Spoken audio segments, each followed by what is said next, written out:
Afternoon, everyone. We're just letting the rest of the waiting room into the meeting. We'll be within just a second.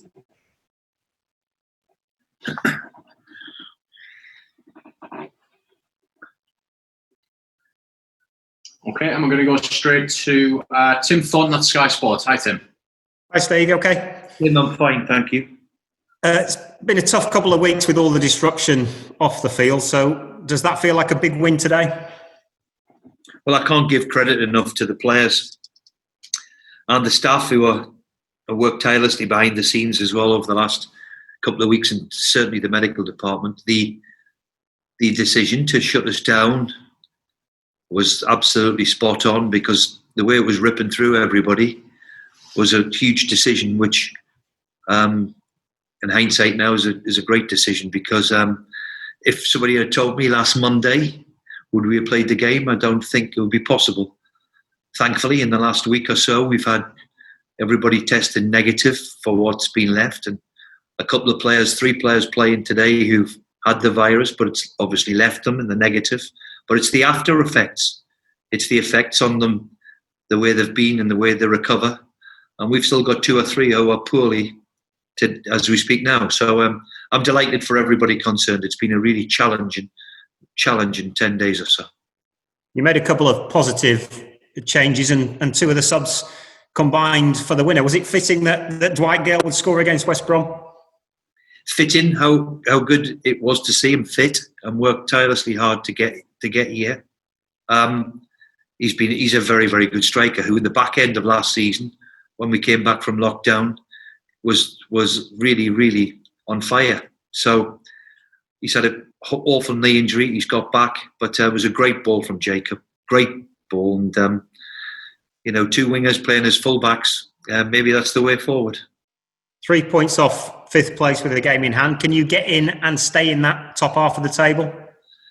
Well, look, we just got to try and find that consistency, which we all have to try and face. The Premier League is so demanding. We've had a good back-to-back couple of victories. We've got a huge, big month coming up, and really and truly, you could do with a fully fit, healthy squad. So let's brush it down and not try and get too carried away just yet. But I couldn't be more pleased. Thanks, Steve. Thanks, Tim. We're going to go to raised hands now. First up, George Colkin. Hi, George. Hi, Steve. Hi, George. Can you talk a little bit more about that those substitutions, please? Because it was obviously really important. You got momentum back because it was a great start. You'd lost momentum a little bit, and you sort of had to rest it back at that point, didn't you? What was the thinking then? Well, the first and foremost thinking was how could I win the match? Well, what we've got. So it's one of them decisions where what you make and you hope it comes off. To play 2 white players as fullbacks is a bit of a risk, because they were probably in the ascendancy then after scoring, the way they changed, and we caught us cold in the second half. So basically it was, how do I win the match? And when you've got a striker like Dwight available, then of course, can I get him on the pitch? But we need some service into him. So we sacrificed the fullbacks and played the white players there. So hey, today, George, it worked. If it hadn't have done, then I'm sure all of you lot would have been chomping at the bit to have a bit of a go. But I'm delighted for the players, and especially Jacob and especially Dwight, for all the hard work to get himself fit. He's been worked tirelessly, the kid. Thanks, George. Ian Murter. Hi, Ian. Hi, Steve. Just on a similar subject, I mean, at the time you made the substitutions, the fatigue was becoming a factor. West Brom were getting on top. It could quite easily have backfired. How big a gamble and how brave a decision was it? Well, look, 3 of the players, and I think I can speak now because Isaac has revealed that he was one and in bed for 10 days. So it was inevitable. The first thing I'm checking was the 3 who obviously have had the virus. And yes, she can be negative, but the fatigue, what a lot of people are finding and is the key to it. And these are young professional athletes. So, as I said, the magnitude and the way it ripped through everybody, it was frightening. And as we speak, we've got 2 or 3 now. We're still very, very poorly indeed. So we hope we hope that we can be all negative tomorrow again. But it's been difficult. So, of course, but the first thing I was looking at was how was the welfare of the three lads in particular who have obviously had the illness. Thanks, Ian. Miles Starforth? What kind of, I know it's a bit early, but what kind of shape squad do you hope to have for Leeds next week? How many more players could? Well, I'll tell you tomorrow. We're hoping that we get a couple of negative results on another couple more players. We'll see, but we've still got far too many at this particular moment. But we'll see what tomorrow brings. That's all we can. We can hope that, hey, the last 2 days, the last twice we've been negative. So let's hope we've caught it and got rid of it. But as I keep saying, that decision to shut us down was, when it was ripping through us, was the key to us playing today. Miles, you've raised your hand again. You have a follow-up? Yeah, just to say, I imagine you'd hope the next time we're back in this stadium in a week's time, there'll be 2,000 supporters here. Well, let's hope so. I didn't think it would make a bit of a difference, but when I seen Liverpool the other night and Klopp saying it made a difference, and then I watched Norwich, and then I've seen the Arsenal derby, I hope that we can get a couple of thousand. And the work that everybody's done in the North East to get rid of, the infection rate, I hope that we can, on the 16th, that we can go into Tier 2, not just that we can come to the stadium. That would be great, but also for people over this particular festive period. Thanks, Miles. Lee Ryder? Hi, Steve. Hi, Lee. Yeah, just on Dwight Gayle, how refreshing is it to be able to have somebody on the bench who has got that poacher's instinct in him? Well, I don't know how many times I've said to you, he's unfortunately had big injuries when I arrived.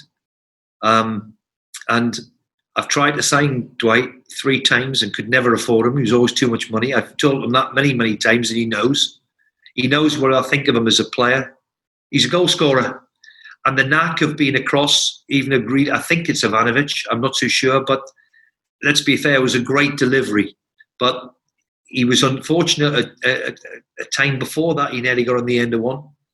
And when the ball's put in the box the way that is, he's instinct, so he can score a goal, which we've seen many, many times. I'm going to go to the last 3 raised hands. Back to Ian Murtagh first. Ian? Ian, I've lost you. Can I hear you? Back-to-back wins are very difficult to come by. You've now got them, I think, only for the second time this year. Can it give you momentum? I hope so. Hey, listen, we're coming into a really big, crucial period. Ian, I hope that we can get a few back, because we do need a fit and healthier squad. So it gives us a nice platform to go into back-to-back victories when we need them. But throughout all the adversity over the last 10 days, I couldn't speak highly of my staff, the ones who are not sick, and the players, the squad, the way they've looked after themselves in terms of, we're giving individual programs again, and some are finding a park to go and train on, So in that respect, I couldn't be more delighted. George Colkin? As the lights have just gone out. You're okay.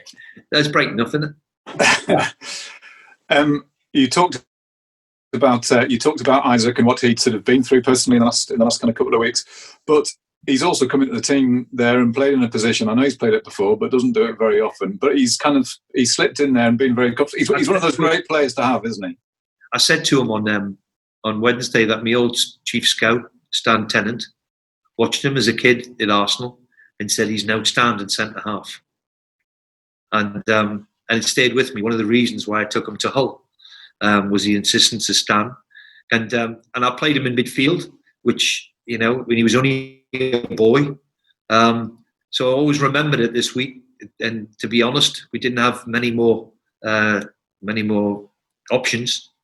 And he was one of the poorly ones. And even a fit athlete who's arguably were fittest, it knocked him to hell where he's in bed for practically 10 days. So to have him, I didn't think I'm going to have him last Monday.